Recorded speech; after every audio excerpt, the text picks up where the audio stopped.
বিসমিল্লাহির রহমানির রহিম। আসসালামু আলাইকুম। জনতার রান্নাঘর থেকে সবাইকে জানাচ্ছি শুভেচ্ছা। আশা করি যে যেখান থেকে দেখছেন সবাই ভালো আছেন। এখন তো বাজারে প্রচুর কাঁচা আম উঠেছে, আর এই সময়ের আম দিয়ে আমের কুচি আচারটা খেতে ভীষণ ভালো হয়। তো চলুন সহজভাবে রেসিপিটি দেখে নেওয়া যাক। দুটো মাঝারি সাইজের আম কুচি করে কেটে নিয়েছি। একদম কুচি করলে কিন্তু গলে যাবে, কিছুটা মোটা করে কুচি করবেন। এখন এতে দিয়ে দিচ্ছি 1 চা চামচের মতো লবণ, আর সাথে 1 চা চামচের কিছু পরিমাণ হলুদ। একটু ভালোভাবে আলতো হাতে মেখে নিতে হবে, মোটেও চাপাচাপি করা যাবে না। দেখেই বুঝতে পারছেন আমি কিভাবে আমটাকে ভালোভাবে মেখে নিচ্ছি। এই যে দেখুন, আমটা ভালোভাবে মাখা হয়ে গেছে। এখন একটি স্ট্রেনারের উপরে আমগুলো ঢেলে নিচ্ছি। কিছুটা ছড়িয়ে দিবেন। এভাবে রেখে দেব 15 মিনিটের মতো। প্যানে 4টা শুকনো লঙ্কা দিয়ে দিচ্ছি, দিলাম 1/2 চা চামচের একটু বেশি ধনিয়া, আরও দিচ্ছি 1/2 চা চামচের মতো মৌরি। একদম লো আছে এগুলোকে নেড়ে ভেজে নিতে হবে। এই মশলাগুলো কিছুটা ভাজা হলে দিতে হবে 1 চা চামচের মতো পাঁচফোড়ন। শুরুতেই পাঁচফোড়ন যোগ করতে যাবেন না, অনেক সময় পুড়ে যায়। সুন্দর একটা অ্যারোমা আসা পর্যন্ত এই মশলাগুলোকে ভেজে নিতে হবে। আঁচটা একদম লোতে থাকবে। দেখতে পাচ্ছেন মশলাগুলোর কালার কিন্তু চেঞ্জ হয়ে এসেছে।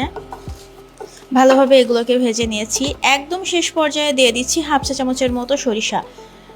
হলুদ কিংবা কালো যে কোনো সরিষা দিতে পারবেন, আর সরিষাটা কিন্তু অবশ্যই একদম শেষে যোগ করবেন, এতে করে কখনোই পুড়ে যাবে না আর আচারটাও তিতা হবে না।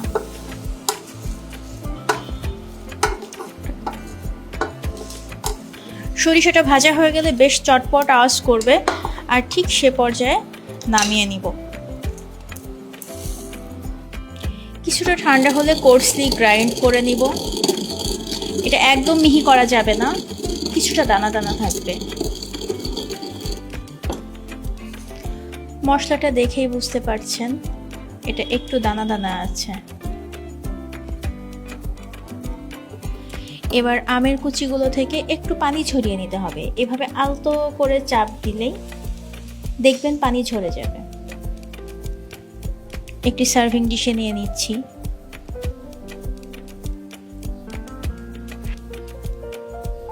এখন এর উপর দিয়ে দিচ্ছি 1 চা চামচের মতো চিনি, একদম মিহি করে কুচি করা কাঁচামরিচ, দিয়ে দিলাম কতগুলো আস্ত কাঁচা রসুন। সবশেষে যেই মশলাটা তৈরি করে রেখেছিলাম সেটা দিয়ে দিব 2 চা চামচের মতো। এবার এটাকে আবারও একটু মেখে নিতে হবে। আলতো হাতে ঝরঝরে করে মাখানোর চেষ্টা করবেন। এই যে দেখুন মাখানো হয়ে গেছে। সব জায়গায় মশলাটা ঠিকভাবে পৌঁছে গেলেই হবে। এবার এগুলো একটি কাচের জারে তুলে নিব।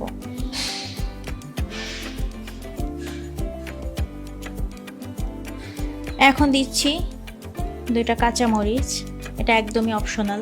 সবশেষে দিয়ে দিব 1 টেবিল চামচের মতো ভিনেগার, যেটা আচারকে বহুদিন ভালো রাখবে।